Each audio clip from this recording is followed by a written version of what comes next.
Hey everybody, welcome to the POS Podcast. Today we have Tom back. Oh wait, Hello. yeah, Saber back because Tom was here Yeah, last time, but Saber wasn't here. yeah, I I was a forgot push who trail wasn't day. here. I'm still technically back. Yeah, you are I back. was here But, last week as yeah, well. but Jem's I not can go here. away if you want. I mean, Oh no, stay. alright. But yeah, Jem's not here unfortunately. So he'll be here the next time though. So he had plans for this Monday. Anyway, I forgot to change the pre-stream thing to the welcome sign. I keep doing that. There you go. Unprofessional. Unprofessional. Okay, so just to say what has been going on, like I haven't been putting out a lot of videos lately. Like this video is going to be the next video since the last podcast, which is like 2 weeks between videos, which is the longest I've ever had between videos, which is kind of crazy. Like to say that I've been doing videos that much, where I that's the longest I've had in between.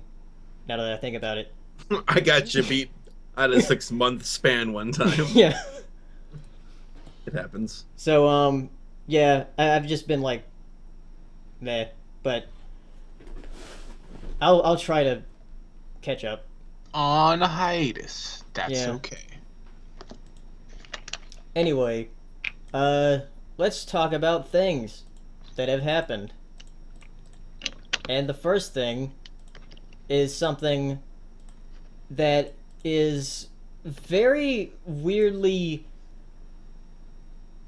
I want to say, people like it for some reason, but I don't.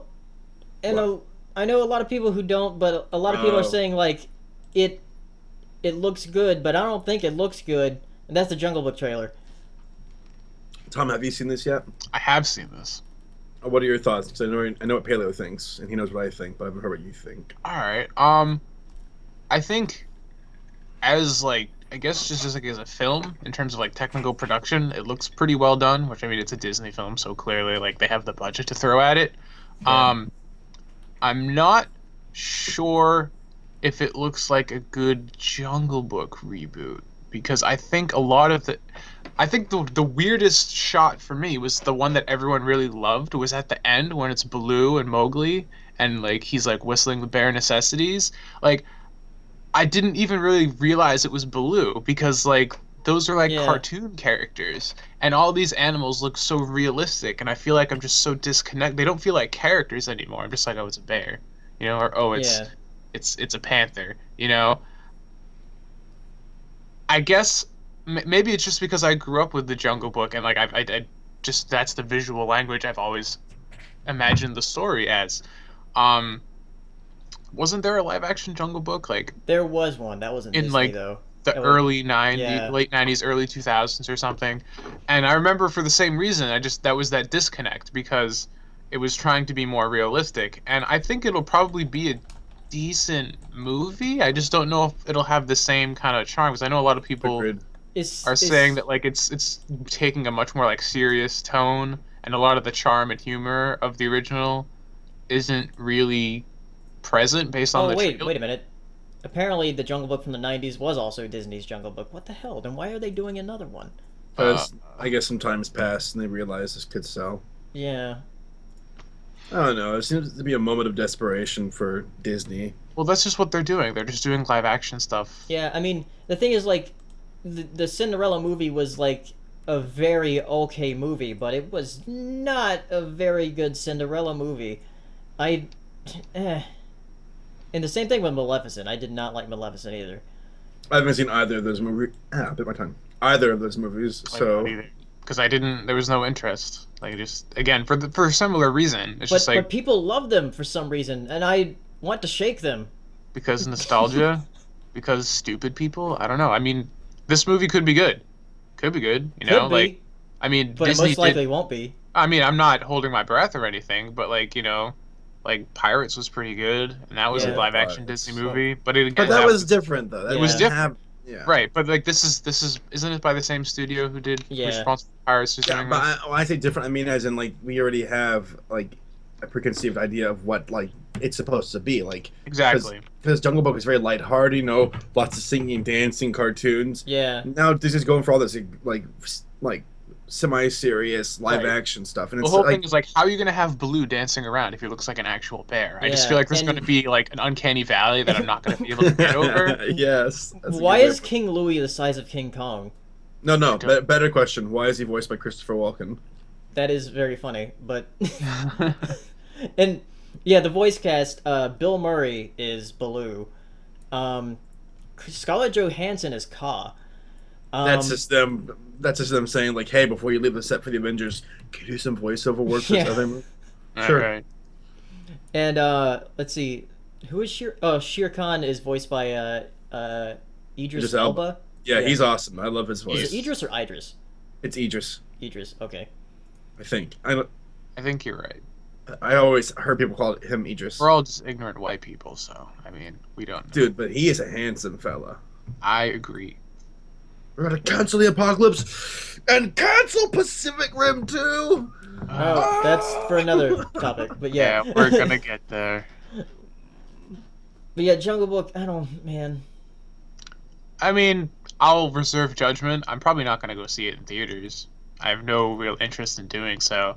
Even like the original Jungle Book wasn't that big of part of my childhood to make me like, oh man. I think a lot of people are just like super hyped for Disney movies. Like that nostalgia is super strong. Because when I went to college, a lot of my friends were like all about Disney. Like they'd have Disney movie marathons all the time, and just like had like a perpetual hard on for the classic Disney films.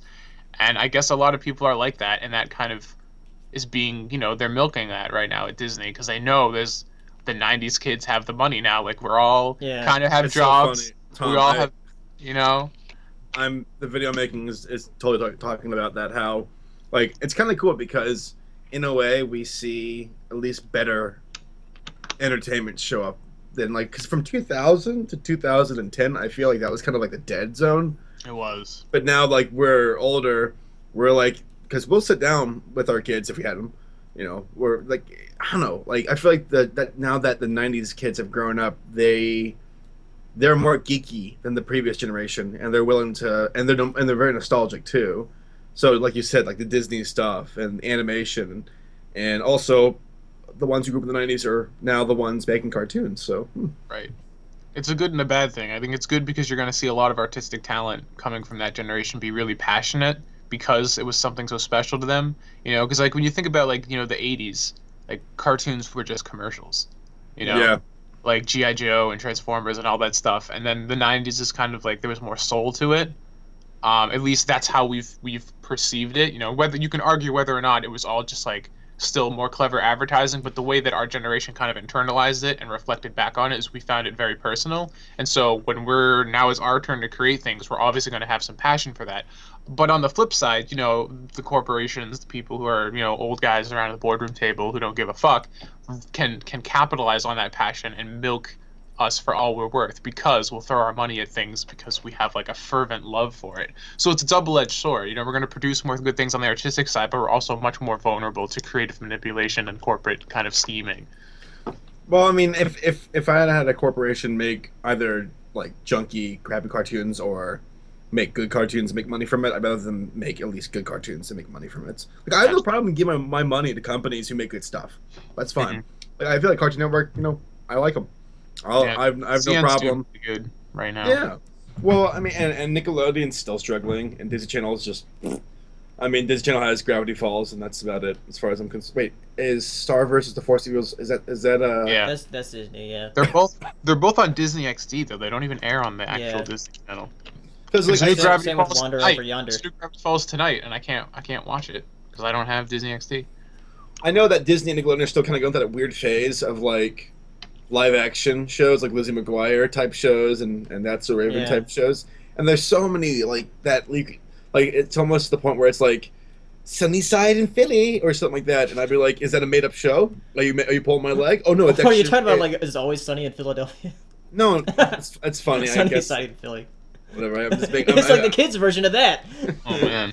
Let's make it. The whole thing is that like that's such a safe thing to do, because like you get a live action cast. You go in the same studio you've always gone into, and you like repaint the fucking sets, and you have new sets because they're always going to be in high school in some degree. They're always going to be, in like some sort of like urban suburban locale. So you can shoot wherever you want. You can shoot on location, because like you're gonna set it where the lots are. So if you need to go on location somewhere, you just like, go down the street and you can shoot an outdoor shot. And not only that, the show is easy to market because it's relatable to your target demographic. And then the stars of the show can go on to do singing careers and all this other stuff. You can merchandise them and basically make that actor or actress a brand. And it's like, it's easy money, Whereas to do animation is much more difficult, and it requires a lot more kind of like initial investment. So I can understand why those shows are being made. It's like simple, easy, quick money, and can just do so much with them because preteens are really impressionable and stupid. Yeah. Remember that South Park episode where they had Britney Spears, and at the end she was like sacrificed for their crop, and then they had like Miley Cyrus at the end dancing around, and they're like, next season's crop should be plentiful. And I laugh because I'm like, it's true. Like they find a new teenage actor and they go nuts over that character to the point where they like it's self-immolation. Yeah, it's because like the whole thing is you can profit off of success, like the rise, but you can also profit on the fall. So they manufacture the rise, and then once they're at the peak of their popularity, that downward spiral is money as well. So you just create these rises and falls, and you're bringing it all to the bank. Well, bringing it back to the Jungle Book. The fuck is the Jungle Book? Talking about corporate corruption over here. Yeah. The weird thing is that it's mostly all CG, and like it's hard to tell like which shots that Mowgli is actually the kid and not a CG kid. It's pretty cool though. Yeah. Technology's gotten that good, or has improved so much. Yeah, but the thing is, like, why make it live action if it's going to be animated in CG? Well, it's marketing, both. Yes. Well, the whole thing is like the good question is, okay, let's say you have 50% of the shots are CG Mowgli because it's easier because you have all the CG going on as well, and you're doing like a far shot, an action shot. You can't really tell, it's harder to really notice the off things, like that's a CG character. So you have 50% CG and then 50% shooting on a green screen. It's like, why not just go the extra mile and make it an animated film? Because then the other thing is, it's like, okay, I'm doing a live action movie because it's more like, animation is expensive. But if 90% of your film is animation anyway, it's like, how much money are you really saving? Yeah. Aren't you just making it more difficult for everyone working on post-production to fucking comp all that shit together? So it is weird. And it's like, well, if you already have all of this fucking CG going on, wouldn't it be easier to fucking CG cartoons so it's much less like render work? Why don't just make, I don't know, an original animated movie? Because that doesn't make money. Exactly. It's probably harder to do. I think Princess and the Frog. Oh, hi. They've probably already made more money on all the views on the Jungle Book trailer on YouTube than they would have making an original movie. Yep. Yeah, but the last live-action Disney movie that I actually really enjoyed was Saving Mr. Banks, and that was a non-fiction movie about how Mary Poppins was made. And speaking of that, making a sequel to Mary Poppins. That's the next topic. Oh, yeah. Is it? I heard about this like on a vaguely reference in a tweet, and that's all I know about it. So so is it actually a remake or a sequel? They're doing a sequel. Wow. To Mary Poppins. Sounds like the worst idea ever. That is the worst idea ever. Like, on the list of bad ideas, like, that's all the way at the bottom. Like, the reason it's taken so long is because it took them that long to read the entire list and get to the bottom of the fucking thing where the idea was. Like, this was below the idea to the Avengers Nicktoons show or movie. What? Avengers Nicktoons movie? The thing that we talked about last podcast with the whole Nicktoons crossover movie thing that they were going to make. Oh yeah, wait, are they doing that after all? Yeah. Nicktoons though? Yeah. Disney and No. I'm not talking about. I mean, for the list of ideas, not for Disney, but like overall. Okay. Yeah. Sorry, I was confusing. Yeah, The point is, this is fucking awful. Yes. Okay, are they recasting everybody, or are they gonna be like, it's X amount of years later, and we're gonna bring the cast back together, and it's gonna be like everyone's old? Are all the cast still around? I don't even know. That's my whole point. It's just like it's been forever. Does anyone even care about Mary Poppins? Like, really? Like, I think she's a classic that should be left alone. Well, Yeah, that's the whole thing. Like, does ever anybody who since still cares actually want this? I mean, it's not like the kids are clamoring for a new Mary Poppins. People went to go see Saving Mr. Banks because they wanted to see the process of how Mary Poppins became a movie, and how they got the actual property rights to get it. Because that's a very interesting movie, Saving Mr. Banks. If you haven't seen it, I still need to see it. Yeah, but that's not the reason people went to go see Saving Mr. Banks. They didn't want to see another Mary Poppins. They wanted to see, like, how did this come about? Right. It's a totally different audience too. Yeah. You know? Like, no one, the general movie population is really going to go see a documentary about a film that's like that old. No. Yeah. Well, it wasn't a documentary. It was like a biography thing. Alice in Wonderland was done like 2008, right? Yeah. So this isn't like that, new of a concept. That was 2010. 2010. Okay, but still, Yeah. it just goes to show that, like, I don't know. You have that team at Disney who sits down and say, "How can we make some money?" Right. We already have this IP. We've tried it. It's proven successful already with some of our other IPs. Let's go for it again. And I guess the question is, where will they cross the line?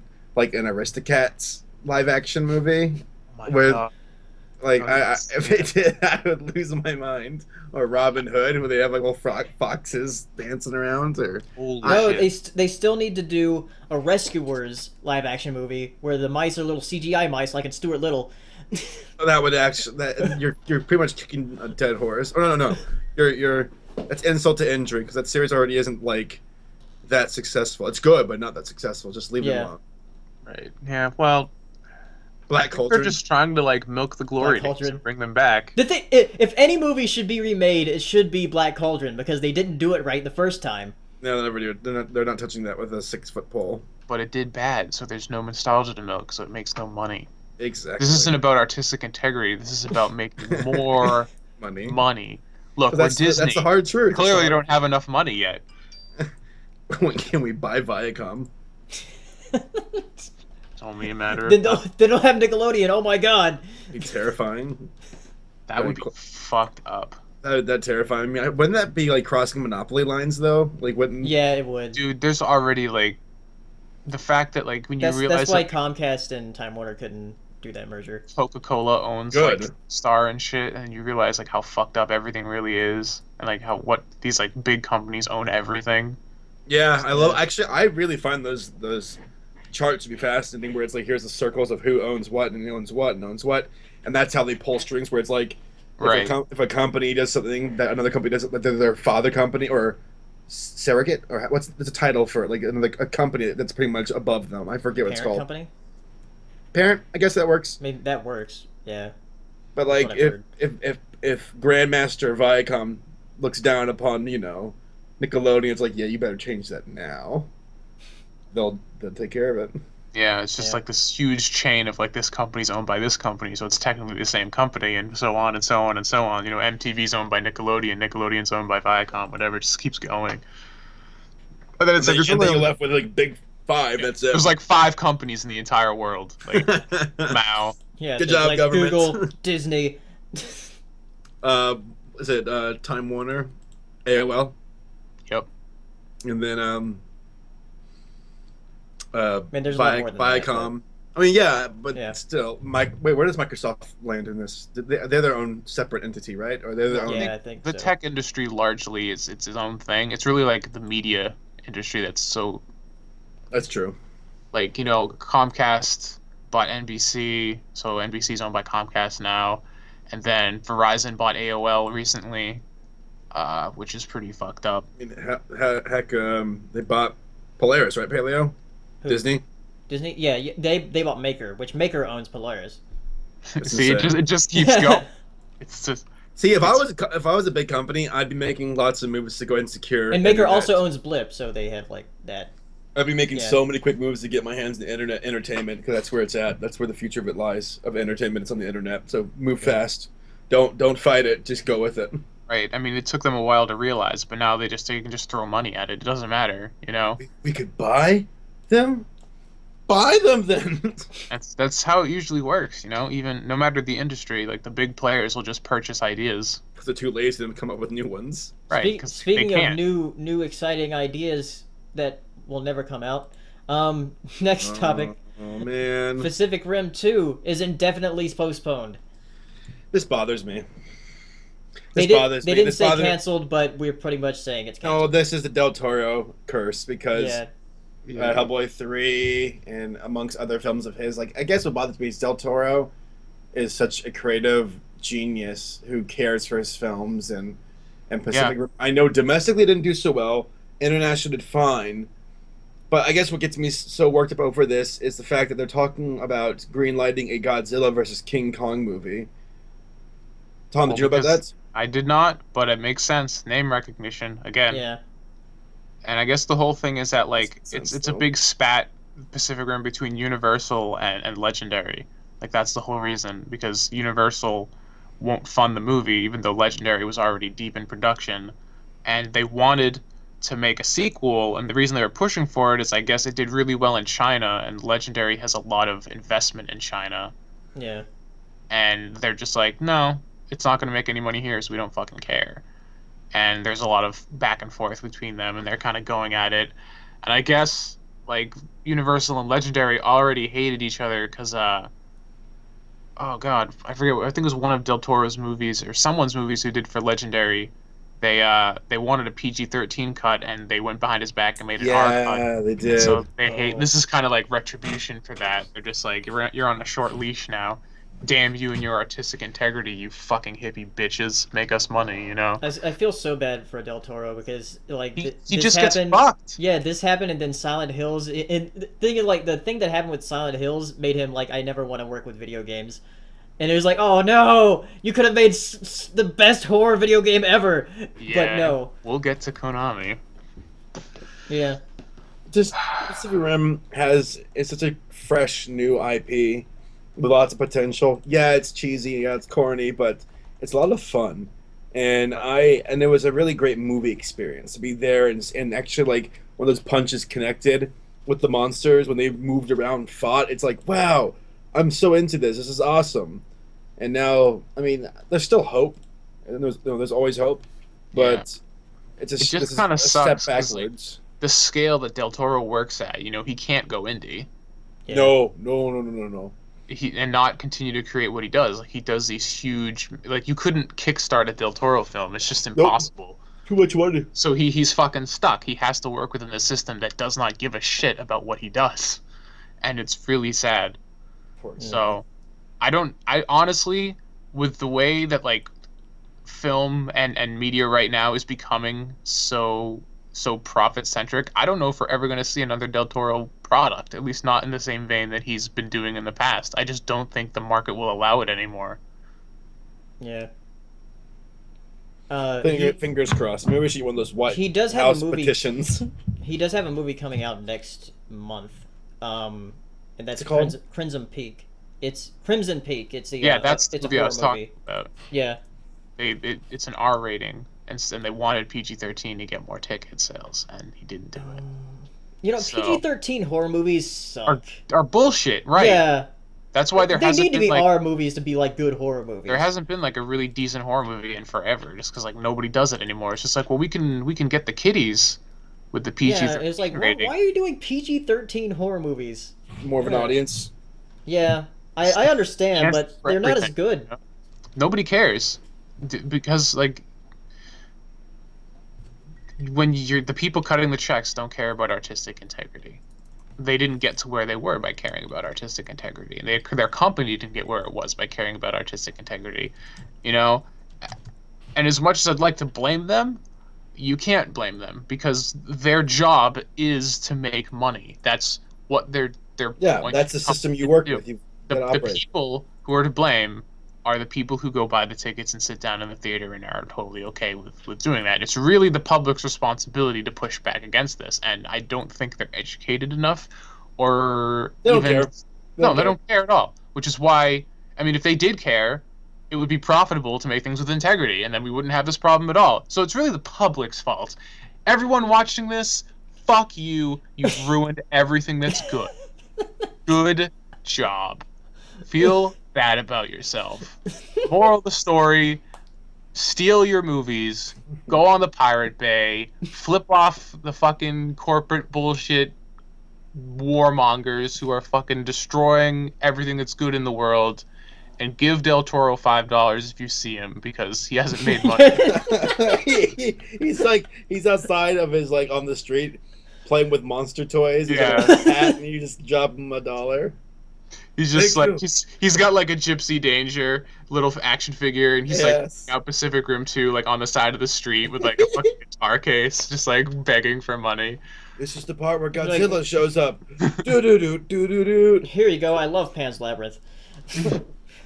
What? Oh man, what the hell, boy? I'll give you $3. A single tear rolls down his cheek. I'm upset too because I was stoked for the not even Pacific Rim 2, but I was also supposed to be getting an animated series, and I'm sure that's canned now as well. Really? Oh, Yeah. yeah, that's right. It was supposed to get one.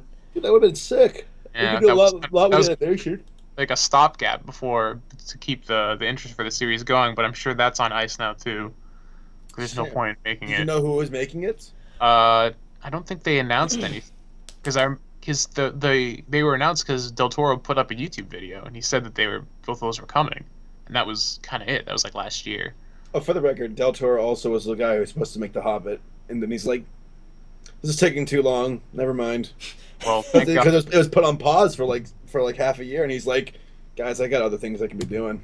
Well, I think the whole reason he probably didn't do The Hobbit is because he has artistic integrity, and they basically milked the fuck out of that poor book. It should have been one movie. Yeah. 2 tops. Yeah, like, It was gonna be 2, but then they're like, "Wait a second. we could do. Let's make let's make a shitty beginning to the third movie, and then make the rest of the third movie just like nah. Did you know that actually the second movie was supposed to end with Smaug's death? Yeah, that's But- what but- it should have been. But then Yeah. they wanted to hook you for the third one. Right. Which I feel like is a very cheap shot, because people who read the book are like, I mean, he's gonna die. He's gonna die instantly in the third one. Like, he's gonna be like, "I am fire, I am death." Scene. I am death. The third movie shows up. It just Smaug's this guy dead. Oh, that's that. Smaug's dead. That was pretty bullshit. It's I'm so just happy that I Christopher didn't get invested in that series because I watched all 3 of them in one day, like the day the third one came out. They're good. They're just not Lord of the Rings good. Yeah. All right, I didn't get to. I mean, again, I watched them all in one day, so I didn't have the emotional resonance of like watching them over time. Speaking of epic trilogies, Yeah. there's talk of a live-action Akira trilogy. What's Akira? You know that that anime movie with the motorcycle and the weird things. Tetsuo! Yeah, that. Huh? I'm sure if I show you some images, you'll know what Akira Is is. the guy, but- is the guy with the weird thing on his head? The what? No, that's fully coolly. Anime. Whatever. I don't know. Are there trading cards? No, this movie came out in Saber, you have blue 1988. hair. You are an animu. How could you not know this? Ah! But yeah, Akira's a really Yeah, awesome it's a anime movie. classic. Yeah, It's one of those classic it has films. incredible animation in it. So of course the Um, West is just going to destroy it. Yeah. because that's what we do. Because apparently they want Christopher Nolan to direct the trilogy. Good freaking luck. Why? First of all, why make it? Well, I mean, he did a live-action adaptation of Paprika. What? I thought you were saying Pepper Ann for a second. Paprika. Yeah, it's called fucking oh my god, I'm blanking. How am I fucking doing this? Oh, what's I feel really What? stupid right now. What's that movie? The one Inception. Inception's just a live-action version of Paprika. Oh. So if you ever look it up sometime. Like all the shots. Like, I haven't seen Paprika yet, but well, yeah. I haven't seen it, but all the visual cues in Inception are just ripped directly from an anime film called Paprika. Wow. Are you serious? Yeah, look it up. It's fucked up. Wow. Oh, is it really that obvious? It's blatantly obvious. Well, that's a shame because Let me try and find something on the internet. Right. Yeah, but first of all, why a trilogy? Akira, I don't think Akira has but that much into it. Akira is a 2-hour movie or something like that. Yeah. But it's also based on a manga series which is very long. So it's very how possible. How long is it?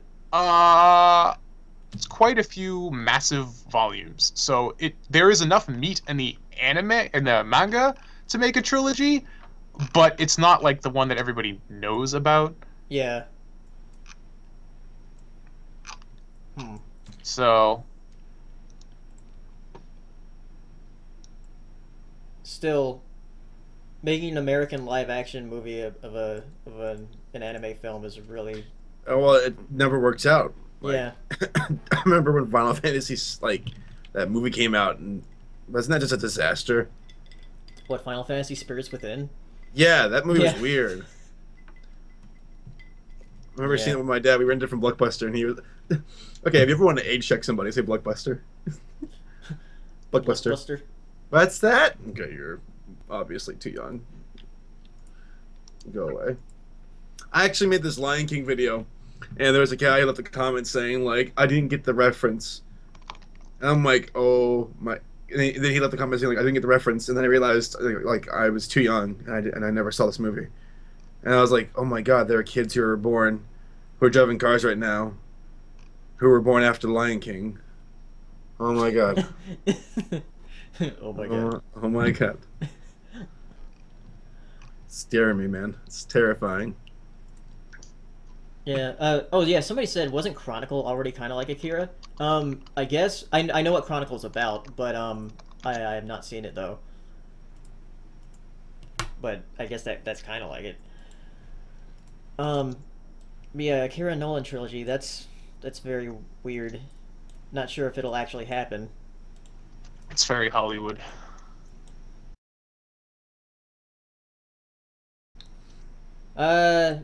Speaking of Japan, let's go over to Japan land and talk about things. Tatsumi Kimishima is now the head of Nintendo, or Nintendo's new CEO, which, as a lot of people were predicting, it was going to come within the company, because he's been with the company for a very long time.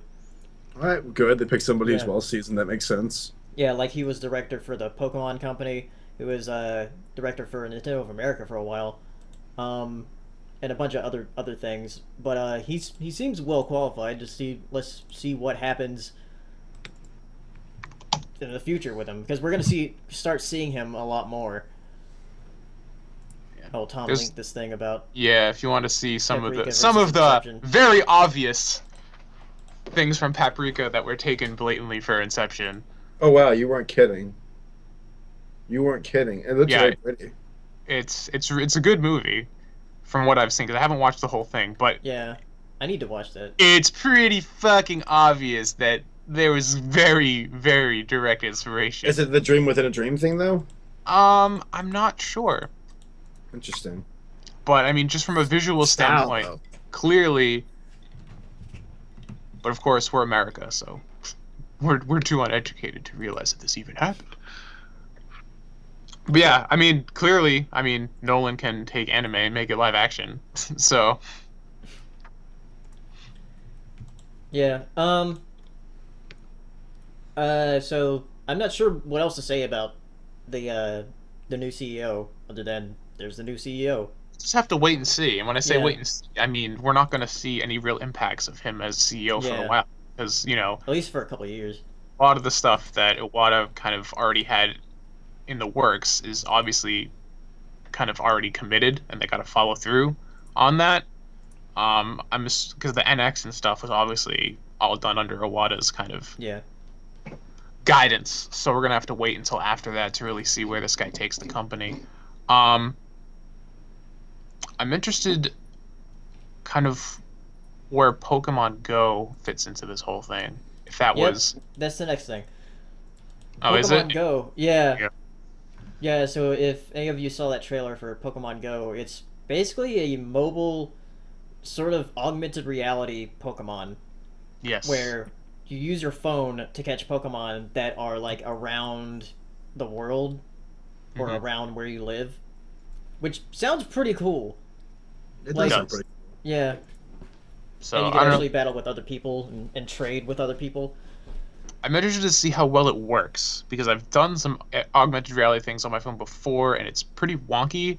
Yeah, But this is the first time a big company has kind of tried to do a core gaming experience around it. There's also like some accessory that you buy. yeah. I don't know That what it's it like is. a watch thing, and I guess what it does, it'll like show you like where things are. I guess, or I don't maybe know. it'll beep. I don't know. It looks cool. However, I think everyone is getting way too excited about this game because we've seen zero gameplay. It was Yeah, clearly a pre-rendered trailer, you yeah, know? very pre-rendered. So, like, people are getting like super stoked this big thing is going to happen, but all they could do is just like pull 3DS models and like paste them over, you Yeah, know. Like, it could be really simple like that because I mean, let's be honest, like Pokemon is not known for its visual fidelity yeah. Agreed. at all. Because like I mean, they made those GameCube RPGs and all they did was rip the I N64 mean, Pokemon Stadium models and threw them they in didn't there. have animated sprites until the fifth generation. Right. I I mean, mean, well, they did have animated sprites in Crystal, but that was like very limited. yeah, like 2 frames. Yeah, Um, I think conceptually it's a great idea. I just don't know how the execution's going to pan out. Um, but the thing that sucks is that it's very possibly going to be pay to win because they already said there's Oh going to be god, yeah. it's My free hate. win in-app, yeah, it's free win in-app purchases. So like people are already saying like, oh no, Pikachu's fainted. Pay 5 crystals to go to the Pokemon Center and get it revived, or wait 5 hours. You know, like I wonder, do you, do you think that this is like Iwata or post Iwata? I don't know. Because this, again, this is a mobile app. It's something that could have been thrown together pretty quickly. It I doesn't. Yeah. no, I not that quick. From the moment of him dying, they came up with this idea. Well, here's the thing. It could have been something that they were playing around because they've been talking about doing mobile stuff for a while. I mean, they did something. They did like the Pokedex thing on mobile like years Yeah. ago. Like this could have just been something on ice, and now that they got a new boss, they could be like, let's finish that Pokemon Go. That's fair. That's fair. So Yeah, I don't know. I guess maybe this is me just kind of like projecting, but I don't think a mobile exclusive title with in-app purchases on a non-Nintendo platform is something that Iwata's Nintendo was all about. yeah, So to see this come out after he's gone, it makes me stop and pause for a moment. I'm not educated enough on the situation to make any definitive statements, but it definitely seems like a hard left compared to what they've been doing. Like Yeah. Nintendo is very much about like selling hardware. Like that's key to their Yeah. entire business. And the though writing's been on the granted, wall. there is a hardware peripheral for this. Right, there is a Yeah. hardware peripheral, but they're not selling physical copies. They're not selling, it's not promoting their platform. It's not supporting their ecosystem. This is something completely different business model wise from what they usually do. And I mean, I don't think the 3DS is long for I mean, the 3DS is doing really good, but the problem is just that when we have mobile devices have become ubiquitous now, and we have people on yearly upgrade cycles, and there's like expectations of what mobile games should be from a visual fidelity point, and the 3DS is just horribly outdated at this point. You know, Yeah. like You think you so? have let's think about it this way. The 3DS has like a screen resolution right now of something, I think it's like 272 by like 160 or Yeah. something. It was Where it's- outdated when it came out. Right, and then you Yeah. have the newest Galaxy S smartphone has a resolution of 2560 by 1440, and it's capable of pushing like 10 to 15 times as many polygons as the 3DS because these things are coming out every year, and smartphones are on the very like cusp of mobile hardware right now. So you can get a far more visual and audio experience from a mobile game on your phone, even a phone 3 or 4 years old, than you can on the 3DS because the hardware hasn't really changed since it came out X amount of years ago. And people are constantly upgrading their phones on a 1 to 2 year cycle. So you're going to be able to get far more like visually engaging content on your smartphone now than you can on any handheld, because you're not going to be able to convince the public to buy a new handheld every 1 to 2 years. It just doesn't. You're not going to do it. You know, like it's a different kind of mindset for that. So to see a title like this, it kind of represents to me like a shift. Like, is there going to be another DS after the 3DS, or is like if this takes off, are they just going to switch gears? Yeah, are they going to? Maybe they'll make their own phone. I mean maybe, people have talked about that for years. Right. Yeah. But I mean, by doing the in-app purchases and selling accessories, like there's their hardware and software costs. You know, they have a revenue stream, and like it's going to be a lot less overhead to just code apps for mobile devices than it would be to create your own hardware platform constantly. Yeah. So I don't know. Between that and the NX, like there's definitely a shift in the way Nintendo is doing business. If both of these ideas take off, they're definitely experimenting right now, because I think it's pretty clear at this point that the industry's changing, and Nintendo is definitely, on the one hand, they're definitely the ones who still have the most integrity in terms of like, we're going to put out good games that act as games more than anything else. Like, we're not going to get too sucked into like games as media, or like blockbusters and like AAA titles. Like, we're making games for people to have fun with, and at the expense of a lot of the things that the game industry right now stands for. But that's also kind of biting them in the ass, because people have these expectations, and they have a core audience that's always going to stick with them. But as time goes on, people who are nostalgic for Nintendo is going to wane, because people are going to grow up playing Call of Duty 7 as opposed to playing Super Mario Brothers, because the PS3 is the new NES at this point, and that's what people are going to grow up with, like that their parents have. It's like, oh, Billy's just playing Call of Duty again, as opposed to like grabbing the SNES controller. So I feel like their ground is almost kind of eroding, just by nature of the way the game industry is evolving. So it'll be interesting to see how they respond to this, especially with a new CEO and new ideas. So I think the next 3 to 4 years are going to be interesting to see how Nintendo changes their focus, if they decide to change focus at all. By the way, something I did not add on here is that the fact that Star Fox Zero was delayed to next year, unfortunately. Yeah, I mean, I'm not really surprised by that. Nintendo delays their games all the time. Anyway, to the next thing, also talking about video games, is Konami! Hooray!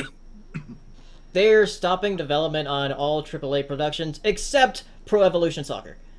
Because soccer. Yeah. Because they can pump that out yearly and make a fuck ton of money. I need to get some water because these coughs are getting me. When I get back, I want to hear all about this, Tom. So hold on. All right, I will hold my tongue.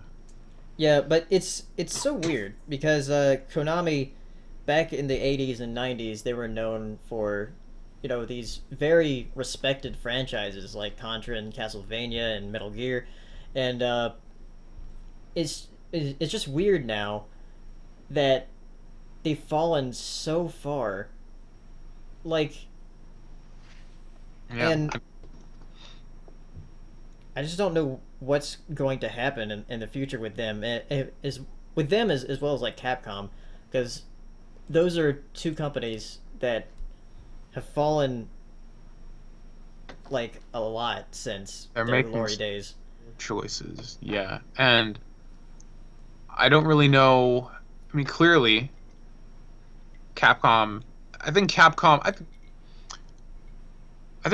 is making more egregious decisions, like ones that really insult their player base. Because as much as Capcom is pissing everyone off right now, they're essentially just doing nothing. Yeah. Capcom's doing stupid things that piss everybody off. They're, instead of just saying we're not going to make another Resident Evil, it's like we're going to make a really shitty Resident Evil. Yeah. So like, which one's really worse? I'd rather like have the sanctity of my franchise be preserved by saying we're not going to make any more games than saying like, all right, for the 30th anniversary of Resident Evil, we're going to make a first-person competitive multiplayer online shooter. You're like, oh, Resident Evil. That's not what we wanted at all. Yeah, it's like, this sounds like the fucking worst idea of all time. Yeah, but Konami's like, we're just not going to make any. Konami is just like, Konami is right now is making sound business decisions that hurt their core audience. Yeah. Konami is making, Capcom is making poor business decisions that are pissing off the only audience they have. So I don't think Yeah. Capcom has a big pachinko industry, like fucking arm Yeah. of their company right now. So I would say Capcom is doing worse. Konami is disappointing, but they're not going to go belly up from it, at least not in the short term. In the long term, maybe, because again, the whole idea is that Konami is saying we're not going to make games anymore because they're too expensive. And us as a company, despite being perceived by the gaming culture as a gaming company, we are not a gaming company by revenue. We make most of our money in making gambling machines, pachinko machines, card games, and our business is much more diversified in Japan than it would be here in the States. Because in the States, all we really know that Konami does is video games and the Yu-Gi-Oh cards. That's all that really comes stateside. But they don't make nearly as much money because the initial investment is so much larger. And they have a new CEO now, and he's very much bottom line focused. And he's made the decision. I think he's really the guy that's Kojima, who's Hideo Kojima is the guy in charge of Metal Gear Solid. He's been the series director since the days of the NES. They've been butting heads a lot. I would assume, just from the way like the rumor mill's been going and just what the talk's about, because again, it's kind of the whole Del Toro thing all over again, because Del Toro was involved in PT, which is also a Konami game. Creativity versus the bottom line, and this guy doesn't care about the art of it, because his Kojima does. I think Kojima does. Kojima has always talking about the new CEO. So the new CEO has canceled. The new CEO canceled PT, which is the new Silent Hills playable trailer, which was Guillermo del Toro was going to be doing the creative part of it. Hideo Kojima, the guy who did Metal Gear, was going to be the lead on the project, and then Norman Reedus was going to be the main character. It was like when that was revealed, people were like, "What?" Yeah, like collective. That was a dream team. It was amazing. It was something that really hadn't been done before, and it was great, especially for Silent Hill fans, because the last few Silent Hill games have been not too great. I played the demo. I thought it was terrifying. It was really good, and like I don't usually play horror games, but I found that one to be rather captivating. And then you have Kojima coming out, and he's like, "Well, we played it off as an indie game, so like I purposely made the engine like 10 times shittier. The actual game's gonna look way better. It's gonna look like a AAA production and not like an indie game." And so like he was hyping the fuck out of this, and Del Toro was like, "This is the first really game he's done, and this is like a huge big deal." And like you have like the star power of Norman Reedus, who obviously like can work well in like a kind of like horror environment because I always work on The Walking Dead. So like, and he's a big star right now because of that. So all these three things coming together, and then it gets axed because this new CEO is just like, "This project costs way too much fucking money, dude." Like, no, we make pachinko machines and we lease them because that makes us the most money. So now we have that, which was the first big offense from Konami in recent memory. It's like, what the fuck? Why would you do this? Everyone was sucking this game's dick. And not only have you canceled the game, they still haven't even technically officially canceled the game up until now. It's just the only reason we know the game is canceled is because Del Toro tweeted it and Hideo Kojima is no longer at Konami. It's like, well, 2/3 of the creative production are no longer involved in the project, so I guess it's canceled, but Konami hasn't said shit. The only thing Konami has officially done in regards to Silent Hills and PT is that they pulled PT from the PlayStation Store. So you can't download the playable teaser anymore. And that's the only official thing they've done about it. They refuse to acknowledge it. So that was the first thing that Konami did that everyone got kind of in a tizzy about, and rightfully so, I would say. The next thing came with Metal Gear Solid 5, which was, Konami's big release for this year. And there had been a lot of going back and forth with Konami and Hideo Kojima, and it kind of came to a head when Kojima left Konami. Like, he was no longer involved with the company. This was before Metal Gear Solid 5 was even released. So people were like, what the fuck's up with Metal Gear if he's not there anymore? Like, he's made every single Metal Gear game. Like, he's been the creative head of each and every single one. And not only that, but Kojima Productions, his production company, has been disbanded, and now it's been renamed Konami West. Like, what the fuck is going on? That's really brutal, like, action right there. Right, and so there's been no official statement from Konami. Kojima can't say anything. And Konami went on further to pull Hideo Kojima's name from his logo and from the box art of the game. So in all the official Man, material now, freaking scorched earth. yeah, he doesn't exist despite the fact that it's his baby. And then the game came out, and then we have all this news of like, well, if you look through the PC code, and like there was supposed to be a whole extra chapter of the game that was never made, and there's like the series is known for all these like ridiculous cinematics, and there's none of that in this game. The story feels really half-assed. The whole second chapter of the game is just doing all the first missions again, but on hard mode. So there really is no second chapter, and like, there's just so much content that feels like it's missing. So we know that the new head of Konami does not want to spend money at all. Like, he doesn't want to do games at all. So this game feels like it's neutered, despite the fact that it got glowing reviews.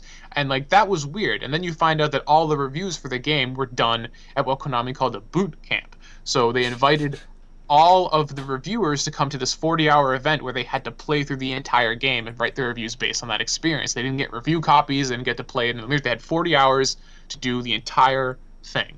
And the game has over 150 hours worth of content when you consider all the side quests and extra things you can do in the game. So it was physically impossible to experience the full breadth of this game and what it contained. So here's the thing that I found interesting is that they had 40 hours to do this entire game. I've been playing the game for 50 hours, and I just finished the first chapter of the game, which is the only chapter that has any real structure. So I feel a lot of these reviews were not based on playing the full product, because I'm only half done and I've played 50 hours. They had 40 hours, including sleeping and resting and getting food, to do the entire thing. So it just seems like a load of bullshit to kind of like present the product in the best way possible in a quick burst, because when I first started playing, I thought it was fucking amazing, but it was only, 20, 30 hours in when I started to like get into the grindy part. I'm like, wait a minute, like, the good part I'm waiting for to come isn't really coming. Like, this is it. Like, it's good mechanics wrapped in like a shitty package. So just gathering it, because it seemed like when I saw the chatter on Reddit and Tumblr and YouTube about this new game, people were really pumped for it, excited. It had goofy antics, but I guess still good action. So all of that is like, so overall after the game's, you get far enough in the game, you realize the game's kind of crap. Like, I mean, it's to call it crap would be disingenuous, because the core mechanics that are there are really good. There's a lot of good moments you can have in the game. Some of the missions are really well done, but I think the problem that a lot of people are having is that this is a Metal Gear title for people who've never played Metal Gear before. Because the reason Metal Gear is so kind of renowned and as it is because has these ridiculous production values. The original Metal Gear Solid was the first video game ever to use in-game cutscenes. It was the first game to ever do that, yeah, because most games before that either did their cutscenes like pre-rendered or something like that. Metal Gear was the first one to seamlessly transition from gameplay to cutscenes using the in-game engine. Granted, that made the cutscenes were pretty fucking ugly because it's a PS1 game from 1998, but at the time it was pretty ridiculous to be able to do something like this. Metal Gear has always been about this ridiculous kind of over-the-top set pieces, cinematography, and crazy like pseudo-philosophical dialogue that goes on for Metal Gear Solid 4. You'd have cutscenes that would last over an hour, and it was obviously it's divisive because there are people who don't like that at all, but for people who are fans of the game, like, that was a core reason they enjoyed it so much. There's this really dynamic narrative going on with a lot of character development and a story that took literally 20 years to be completed, because the first Metal Gear came out on the NES, and it really kind of was on the MSX. The MSX, yeah. Ported to the NES badly, and here we are in 2015, and the series is still going strong. It's still critically acclaimed, and the character you're playing in the newest game is the final boss of the original Metal Gear. So it's like it comes all completely full circle, and so the story elements are all tied together. So the game was billed in all the trailers as like the story is just as big as ever. This is the final chapter linking the original title to the last title. Because what they did is the original Metal Gear Solid was about this guy named Solid Snake, and he was like an operative who came out of retirement to do this mission. The second game was about him too, but they kind of did it from a third-person perspective because it examining who Solid Snake was from another character's perspective of Raiden. But then in the third game, they went back and like, okay, this game takes place in the 1960s instead of the near future, and it follows this guy. They called him Naked Snake in the game. That was his code name, but he is the guy who eventually becomes Big Boss, and Big Boss is the original baddie from the first Metal Gear. And so it kind of showed how all this stuff was linked. It's a crazy, convoluted fucking story, and it's hard to just explain in a couple sentences. But to people who are really into the series, that's like integral to its appeal. Because to be honest, like the gameplay in the earlier Metal Gears is pretty simplistic and not exactly the best. You know, like I remember a lot of my time playing through Metal Gear was like kind of struggling through the gameplay that was fun, but not like super dynamic because I wanted to get to the next cutscene. I want to see what happened with these characters next, especially Metal Gear Solid 3, because that was like, I thought that had a really good story in it. So this game comes out and it promises more of that. And it largely underdelivers comparatively. Like there's some narrative aspects, but they're incredibly light compared to other things in the series. The gameplay, while good at its core, feels like it's missing a lot of things. And digging into the code, you find out that it is. And then all of this shit with Kojima leaving the company, his studio getting disbanded, and Konami as a company not wanting to make games anymore, it all just feels like a crapshoot. And then the final nail in the coffin comes a couple weeks later when Konami says we are no longer making AAA games at all. The only things we're going to be doing is our Pro Evolution Soccer series, because we can make one of those yearly and make bad money off of it. And we're going to be supporting Metal Gear Online, which is like the online multiplayer element like a couple months, isn't it? Of Metal Gear Solid 5. So all their titles that never made them great, they're just being like... Right. So Contra is dead. Silent Hill is dead. Metal Gear essentially is dead. Castlevania. Oh no. Whoa! So you're telling me those games are no longer being made? They're not going to make any more of them. Oh wow, that's serious. That's So why would you throw those IPs out the window? Because they don't want to spend the money. But you know, do they not? Because they make more money with pachinko machines. I think they can use their own branding for those pachinko machines. Right. Like there's this Contra pachinko machine. It's like what? Yeah, they have a Contra pachinko machine. They have a Castlevania branded pachinko machine called Erotic Action. It just has like big titty vampires on it with the Castlevania logo. And like, okay, I can understand short term, like we're gonna make more money leasing pachinko machines than we are making video games, because clearly it's much cheaper to design a pachinko machine than it is to design a full-fledged AAA title. However, the reason anyone retarded and drunk enough to play a pachinko machine would choose to play a Castlevania pachinko machine over anything else is because they have fond memories for the video games of Castlevania. You're setting yourself up for long-term failure, because if you don't keep making games based on those IPs lose their value, and then those pachinko machines become worthless. Agreed. So this is definitely a short-term call, and I think the idea is probably they're just eventually just going to make normal pachinko machines, just like that. Wow. Just make us what a great company that used to make great titles that were very memorable. It's now fallen on its knees. Right. Willingly. Like, this is what a change in CEO can do, which is why I want to keep a very close eye on Nintendo, because now they have a new CEO. Yeah. And the first thing that's announced post Iwata is a mobile game with in-app purchases. It's interesting. Let's see what happens. Well, fingers crossed for the future of gaming. All right. Speaking about the future of gaming, this is something different, but Them's Fightin' Herds is a new indie game developed by Main 6, which originally was going to make Fighting is Magic, which was a fighting game based on My Little Pony.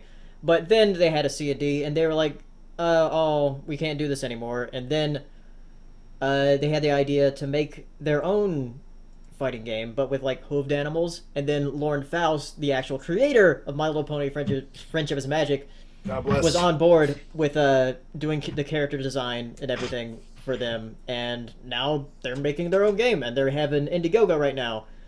Which, Lauren's a good person.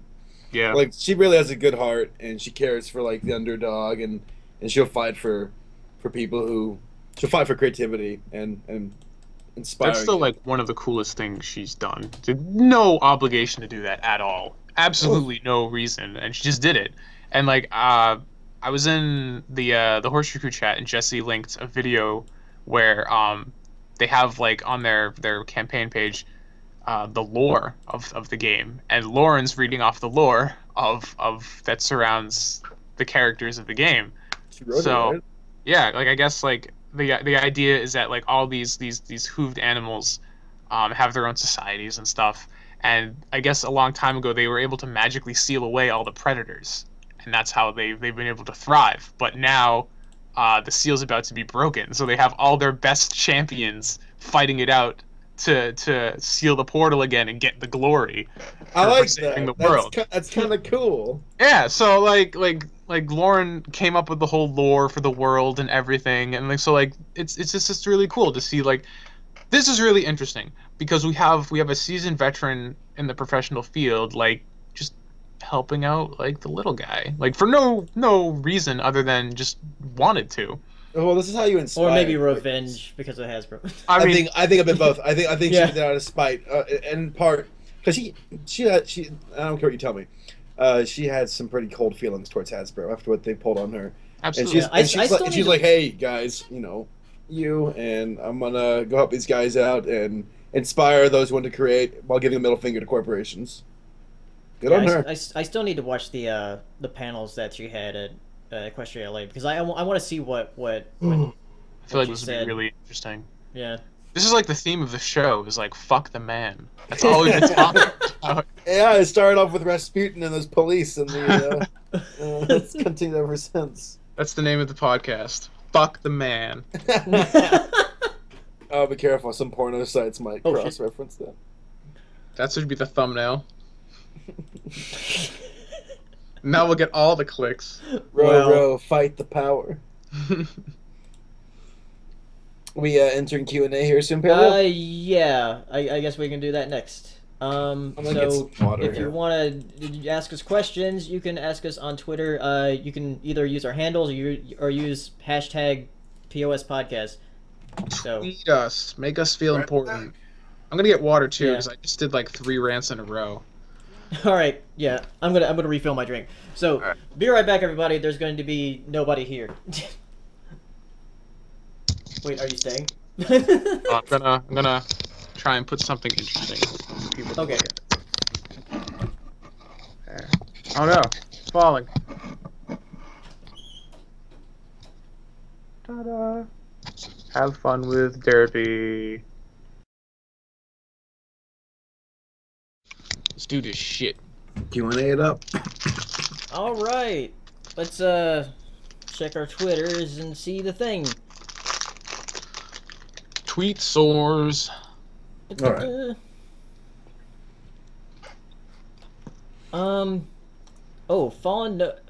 Falling Nova asks, so do you think that paying for online membership for PSN and Xbox One is a complete bullcrap? Yes. Yeah. I mean, especially because like I don't pay an extra for like to play games online on the computer. So why would I for a console? There's 2 reasons why this is awful.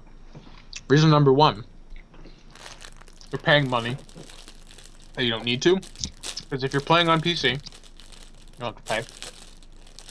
If you're paying on Wii U, you don't have to pay. If you're paying on PS3, you don't need to pay. Which is funny because, Yeah. for example, if you want to play the FOB part of Metal Gear Solid 5, if you're on PS3, you don't have to pay anything. On PS4, you do.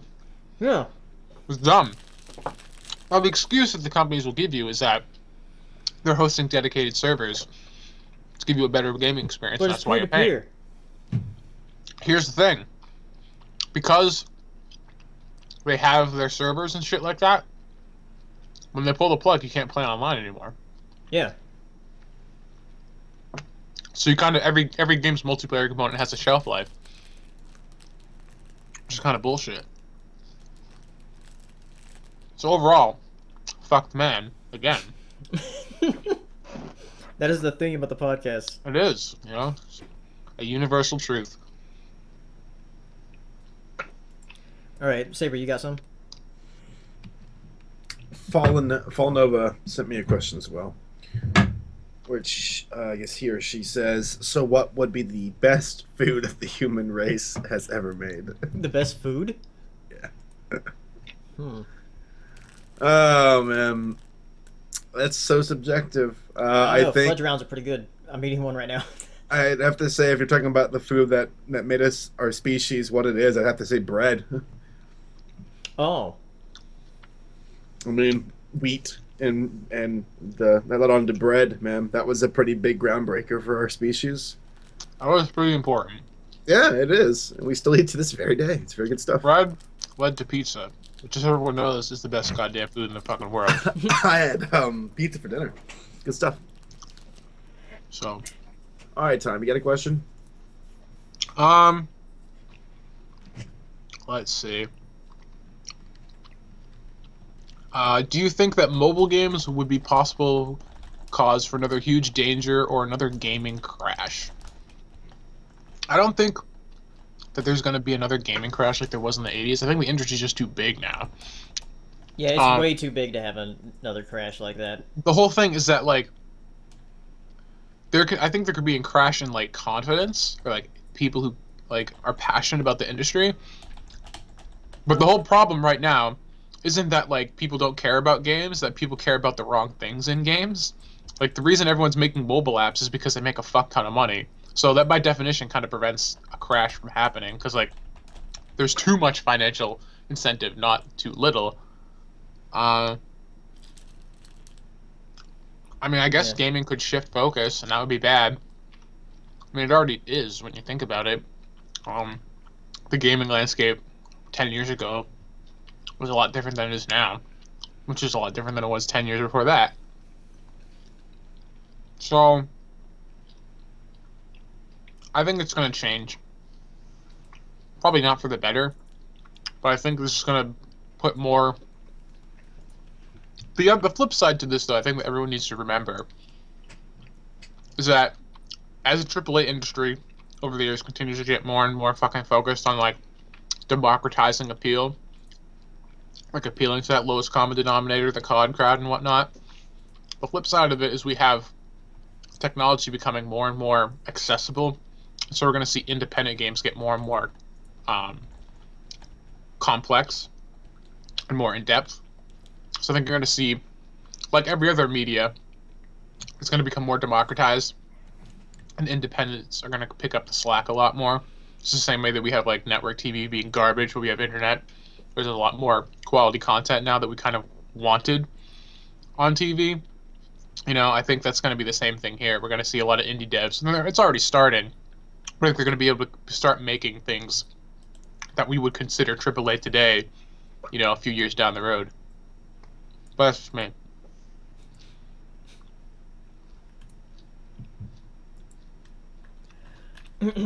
Paleo's giggling. Yeah, I'm giggling, like, at a question that was actually asked, like, back in December. Because I went to hashtag POS Podcast. I didn't know anybody used that before. And somebody said, since Legolas ran out of arrows in The Hobbit 3, what other Christmas miracles have happened? That was back in December. Anyway, here's a question from Digital Arrow. Is there a classic console you really want to own? I want a Sega Dreamcast and a Sega Saturn. One that I'd really like to own would be a Vectrex, just because of cool. Just for the novelty of it. What's a Vectrex? It's a console that uses these vector graphics, like they're just like used with like lines and stuff. Because it comes with a screen on it. It's like this vertical thing. It's really interesting. Huh. It is really cool. Classic console that I would like to own. I would say probably I definitely want a Saturn, just because I'm a Sega fanboy. I already have a Dreamcast, so. But I think the one that I've always like really wanted, just because I thought it was cool, even back in the day, is a Sega Nomad. Oh yeah. Those things are rad. I mean, I'd be able to play it for like 10 minutes, but it'd still be pretty fucking cool. eight AA batteries to keep that thing running for like 2 hours. Dang. That's brutal. You know, I was telling my mom, you ever have moments in your life where you remember something you did when you were a kid that was really, really stupid? All the time. Even as an adult. Like, just things where you're like, oh, crap, yeah, I did that, didn't I? Oh, stupid. I had a moment where I recalled that I had a Game Boy, and those used 4 AA batteries. And whenever it would run low on power, I'd take the batteries out, just, bam, bam, bam. The batteries would fall out. I put them in my mouth, and I'd gargle them. What? Okay. I'd squiggle them around my mouth. I'll go with the batteries. Oh my god. Because I thought that would supercharge them. This explains a lot. This explains a lot. And it worked. It kept the batteries alive for whatever reason. And I don't know how I survived. Like that thing, I could have swallowed one. I could have had battery acid. I could have had lead poisoning or something. I don't know. It just goes to show you that, Darwin, you can suck a dick because I'm alive.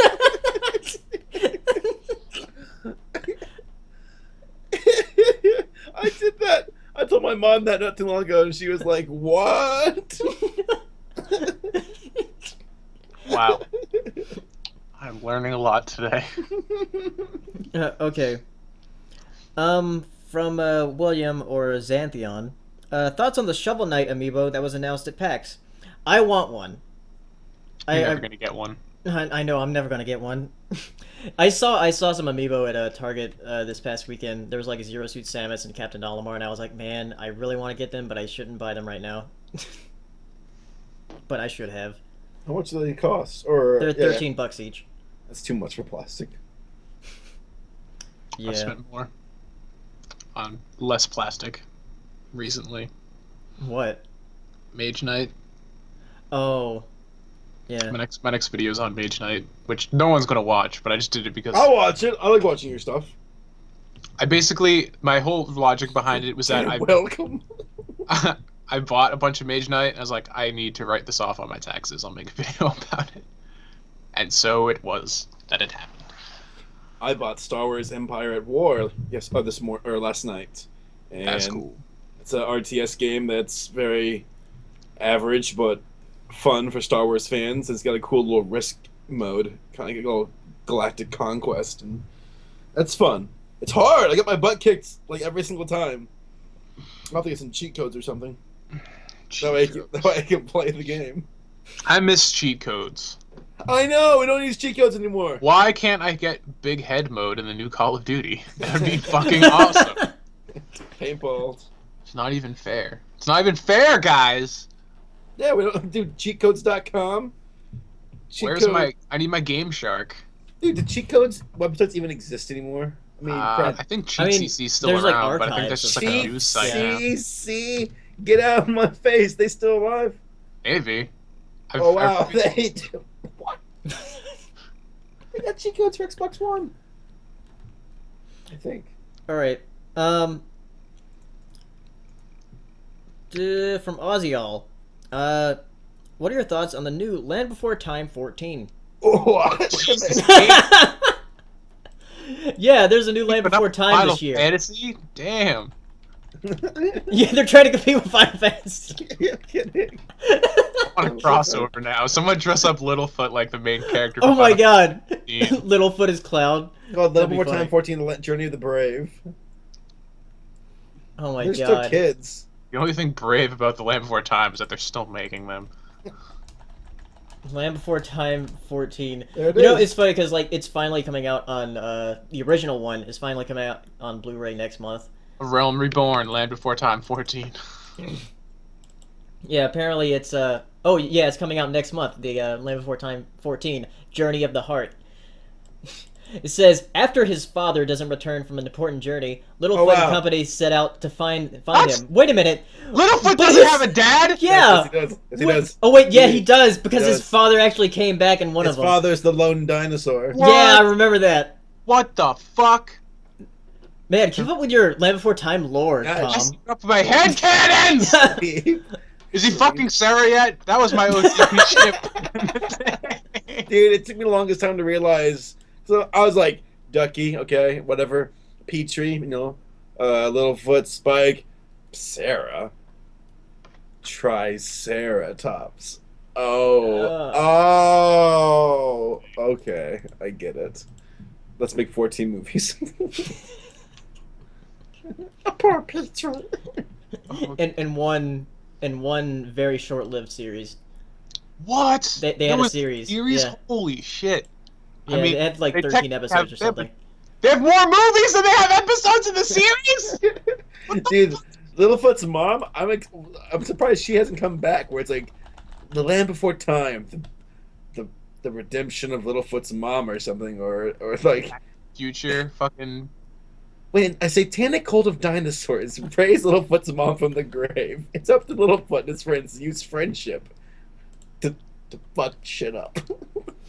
Littlefoot and Sarah discovered the power of alchemy and tried to bring their mom back from the dead.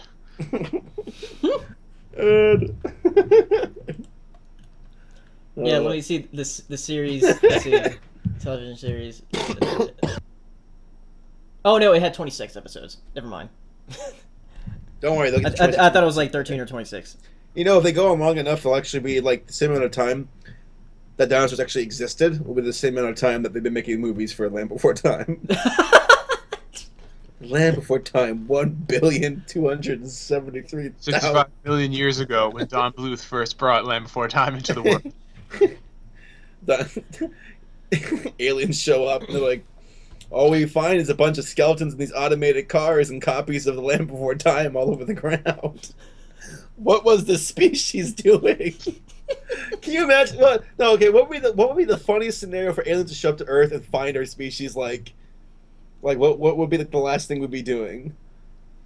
Like, does it make any sense? Yeah. we obviously aren't going to the moon or Mars, so they come to Earth and they're like, man, these guys are really into porn, and they love That's their the thing. food. The aliens are gonna come down to Earth, and they're all gonna see us hooked up to some VR thing, fucking a sex bot, and we're all gonna be dead with our old men half erect penises still inside these sex dolls inside of our rooms, and that's how we're all gonna die. It's awful. It's horribly sad because they're like, this is the same technology we used to go to a planet, and they're using it to go screw cybernetic or virtual girls. Okay. Look, my wife who loves me, okay? Leave me alone. That's the sad thing about humanity is we have the technology to get to Mars, but let's build smaller but larger cell phones.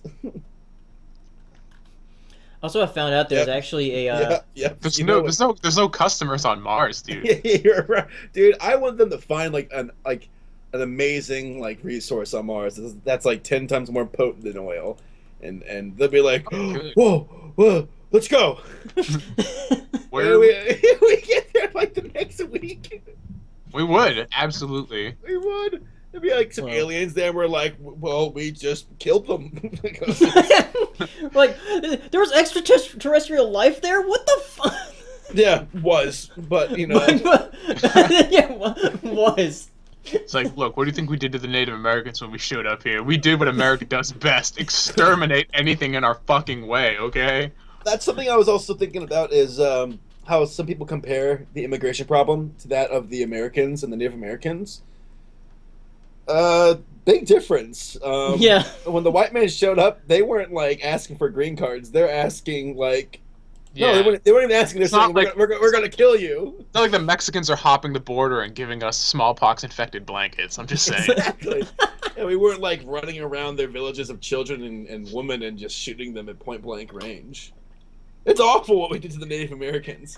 I was learning about all these different Dole, what Dole did in South America, and what our government let them do and helped them with is sweet Jesus Almighty.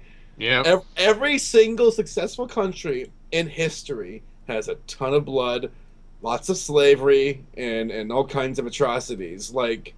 I think the only chilled out country of all. No, I don't think there ever was actually a good country that's ever been.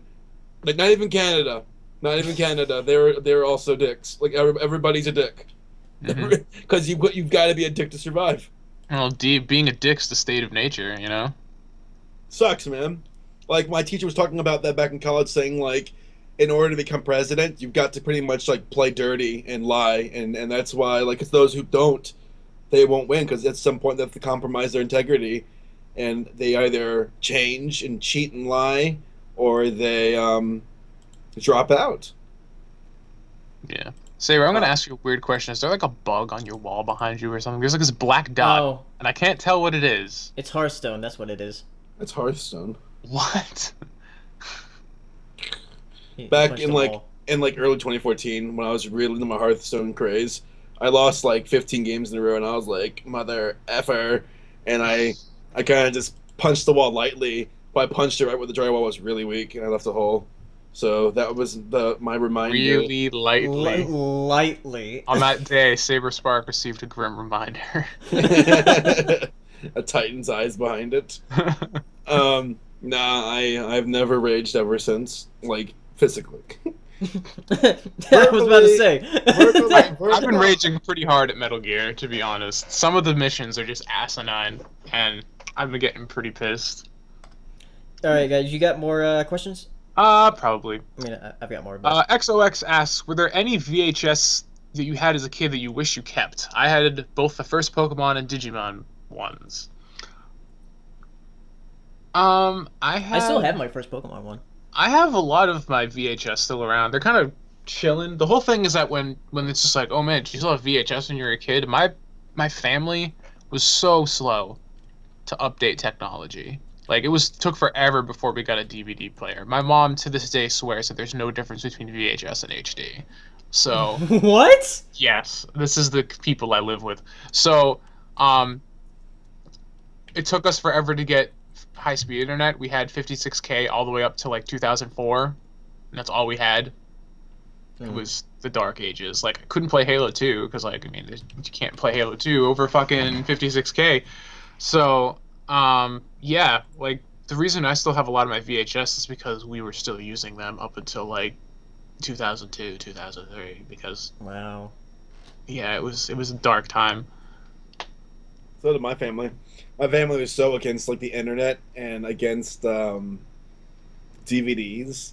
And when my dad first got my mom a cell phone in, like, 2001, she was pissed off. She's like, I'll never use this, Mark. I'll never use this. And now she's always on her iPhone. That's exactly what my mom was like. Because my mom was like, all this technology is the devil's work. It's Satan. And now she's addicted to her iPhone. So Funny thing. I saw this super, so I want to make a video called, like, why parents killed Facebook. I really do. And I need to do some more homework and research on it, but I truly believe that they did kill Facebook. And I saw this post with it was this Minion post, oh, go figure, where it's like step 1, shut the hell up. Step 2, let me get some coffee. Step 3, I don't care about your questions. Step 4, let me go about my damn day. So it's like this really, kind of Minion. It's like rolling its eyes, drinking some coffee with those little, step 1 through step 4 on the side in the captions. And the comments cracked me up, because comments were like, I don't think Minions, like, the moms are like, Minions wouldn't use bad words. Minions are good. And this other mom's like, well, how about this? I start the day off thanking God for this day. And it's like, I was like, this is so Facebook. Like, you have the moms being... It's like every mom in the world is just descending upon this post. God, that's awful. It's pretty much. And it's just funny, because I'm like, it's Minions, it's moms, it's Christianity. What has happened to our species? We came out of primordial ooze. We came up with fire in the wheel, and dang it, we crawled and we climbed our way. We went through 2 world wars in the same century. We went through a Cold War where we could have wiped our species out. And now we have phones with microtransactions. What's happened to our species? What's happened to our species? Oh, okay. Let me find a question here. Hey, Saber, have you eaten deep dish pizza? Yes, it's really good. Thank you, Ozyol. Man, I want deep dish pizza. That shit's fucking boss. Yeah. Mm-hmm. The deep dish pizza from Domino's is surprisingly not terrible. Domino's actually stepped up their game. I still haven't had the new Pizza Hut, and everyone says it's the best thing ever. I have new Pizza Hut.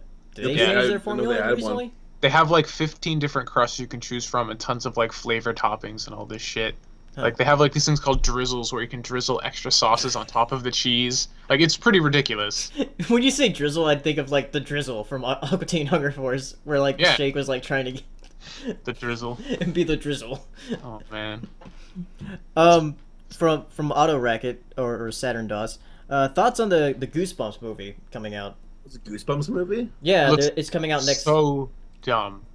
I think it could be good. I mean, I I think like Awful. I like horror comedy, so. And It just I don't know. Yeah. I mean, I'm a fan of Jack Black, but that just I'm not feeling it. Oh, did you guys ever watch the real Ghostbusters growing up? Yes, that was a great show.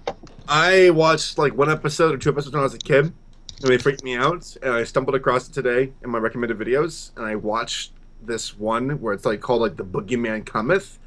Dude, that monster was freaky looking. I was like, jeez, that's yeah, those were some freaky monsters in that show. here. If I find a screen cap, can you put it up on the thing, Paleo? Yeah. I'm going to show it to you guys because it actually was pretty frightful. I was like, dang. Okay, you all talk. I'm going to keep finding it. I have a question from Radio Face. He asked, do you ever see consoles going extinct? I don't think so. What do you think, Paleo? Not for a very long time. I think the whole thing is like people just like for consoles to go extinct, one of two things would have to happen. Either A, mobile phones would have to become completely ubiquitous, which I mean, I think that'll happen eventually. But there'd also have to be a solution for controls because like there's a lot of games right now you just can't really do effectively on mobile. Yeah. The other thing would be people are too dumb to learn how to use computers effectively. So like that's why I think that's why the console market's still as big as it is because like the technical nuances required to get a PC running games, you know, even it's just like here's a graphics card. It's too much work. So yeah. I think the thing that'll probably kill consoles is the inevitable end game where mobile phones become your only computing device and you have like a docking station at home you throw your phone into and that's what your desktop is. In that case, like all your game apps are on your computer at home. That's kind of what we're going for. I mean, it's inevitably going to happen. Like, mobile phone CPUs are becoming so much more powerful and like it's kind of what we're shooting for already. We already have a lot of these like laptops and or like tablets that dock into laptops and stuff. So it just seems like a natural end game that like the device you take around with you is going to get smaller, and where you dock it's going to get bigger. All right, let me. No, this guy was pretty freaky looking. Like I was like, dang, if I was a kid, this would have freaked me out. Like, even as like an adult, I'm like, that's really creepy design. It is creepy. Yeah, I'll put it in the thing. Let's see. There was a question here. Crap, where was it? Oh, from Radio Face. Anything you feel was heavily underrated? Anything? I mean, one of my favorite animated movies is The Great Mouse Detective, and I feel like that's kind of underrated. I really love The Great Mouse Detective. What about you guys? I'm sorry, I was watching the episode. What was the question? Anything you feel is heavily underrated for anything? Underrated? This was the monster that people were talking about, or Saber was talking about, by the way. Pacific Rim's underrated. It is. Yeah, it is. It absolutely is. Another thing that's kind of underrated I really liked back in the day was the Shinobi reboot for PS2. I thought that was a really solid game for its time, but it was really difficult, so not a lot of people got on board with it, but I thought it did a lot of really cool things. Speaking of PS2 games from back in the day, that Saber, you ever play War of the Monsters on PS2? No. You need to get that game. Oh, my friend Emilio awesome. had that. So it's like it's like a parody of all the like cheesy 60s monster movies and stuff. So you pick your monster and you can destroy the city while fighting another monster. So you can be like a robot guy, you could be like a Godzilla kind of guy, King Kong sort of dude, like a big giant mutated mantis, a volcano monster. Sounds cool. It's really cool. Definitely check it out. I'll check that out. It's for PS2. You can get it for like $15 or something if you look around. But I think it's something you would enjoy. Absolutely, I'll check that out, dude. All right. Do a few more. Let's see. Are you guys there? Oh, I'm here. I thought you guys froze for a minute. Are we already done? We get no more questions? No, I said we were gonna do a. Radio Face few asked more. me if I'm still a cheese man. I don't even know what that means. Do you like cheese? I don't know what that means. Like, I Oh, guess am I a cheese man? Do I enjoy cheese? Am I cheesy? Because it's yes to both. So, I mean, I think he's asking like, do you still eat cheese or did you decide not to eat cheese? I do eat cheese, but I don't want to. I just can't. It's addicting. I can't stop. So, if I could, I would stop, but I absolutely cannot. Ooh, here's an interesting question from XOX. Where do you think is a more investing place to air a new cartoon? Cartoon Network or Disney XD? Cartoon Network. Cartoon Network because it's more. It's basic cable. Yeah, it's basic cable, so it'd be better to air it there. I can't even watch Do Gravity Falls until someone uploads it on the fucking internet tonight. What time are we going to, by the way, Paleo? Well, we can just do a couple more questions and then we'll be done. So, you guys got something? Sure. Let me look around here. Neil Shimp here says, Skittles or M&M's? Skittles. M&M's for me. I think they're so different. It's hard to pick just one. I would have to say M&M's though, because they have more variety. Skittles, like, there's different flavors, but they're always like the fruit and like sugar blast. Whereas M&M's, you have different textures and different kind of nuances to them. I think M&M's are they can satisfy you in more varieties of ways. Fun fact: M&M's were created for soldiers in World War II because chocolate kept melting, and they wanted a chocolate that was a bit more tough with a shell that wouldn't melt as easily. So that's why they invented M&M's for soldiers on the move. Interesting. Yeah.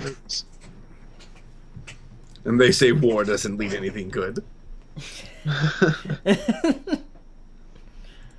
Well, that's like another interesting fact. Is like, I'm sure you know about this, like the Fanta thing, how like that was created for Nazis. No, I did not What? know that. Tell me You did more. not know about this? Yeah. Tell So me more. Fanta was it's made by Coca-Cola, and they couldn't keep selling Coca-Cola in Germany because, you know, Axis versus Allies. So they created a new soda called Fanta. It was advertised for Nazis. It's a Nazi drink. Are you serious? I'm dead serious. So Fanta is a Nazi drink. This is I learned this from Matt. Matt told me about this. Coca-Cola was doing that? Yeah, dude, they were playing for both sides. A lot of people were doing that back during World War Hey, II. double customers, man. Like That's the same. I mean, the same thing with you know, the concentration camps, the ID system that they used to like mark all the Jews and all the people in the concentration camps, like tattoos on their arm and stuff. You know, that system they used. yeah. That was designed by IBM. What? Yep. IBM was the only Wow. company at the time that had the technical ability to do that, and there's like purchase orders and stuff that you can trace back. All that technology was made by IBM. Good job. Wow.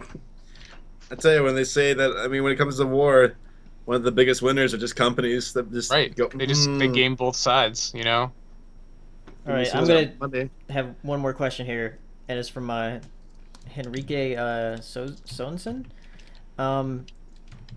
Is Jim gone because of his cat wife life? They're on their second honeymoon. They Yeah. wanted to reaffirm their love for each other after He has like 2 or 3 cat wives. I can't remember how many cats he has. He's a cat Mormon. Cat wives. A Nico Mormon, if you will. Polygamist. Jim the Nico Mormon. I've dubbed it so. Cat All right. polygamy. I guess we're done. So, next time we'll have Jim on, hopefully, and hopefully everybody will be here. So, Sounds good. yeah. See you next time. Bye. Goodbye.